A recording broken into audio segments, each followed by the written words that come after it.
O na, sinalo na naman niluto mong putok bato yan. Dininan mo nila naman danong. Meron akong buri na naman nakiting kanya mga niluto mo yan. Siyempre din tayo pong asin. O yan, may lambot na po. Silip-silipan tala po rin ang utak-utak ko rin. Kanya mandan Tas po mangirita mo sibuyas.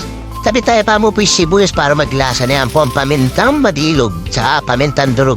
Tapos po ready tayo po yung kikatam mais para po mamais yung kikatamong bulalo. Tsaka tala po balatan ng kikatam patatas. Tapos gilyan tala pong manyan mo po kasi po mawala la. Tutuhi po gilyan tanay kikatam pechay bagyo. Wasan tala po rin gulit ang bayi talangan bulog. Susunod po yung kikatasang.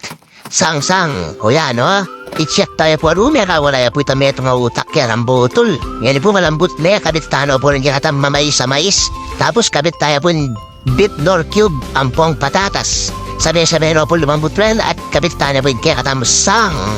Lawin tayo po nung malambot no po rin kikatamong mais ang pong patatas. Ngayon po patse may lambot no po rin kabit tayo po rin kikatam pechay bagyo. O yan, makulay ang buhay sa gulay tas larang maparas na green. Tapos po, o yan na po, luto na po yung kikatamong bulalo. I-ready tayo na po yung kikatamong tiltilan, patis, kalamansyang pong larang maparas. Ang po po yung kikata maintenance. Nasi! Bye-bye!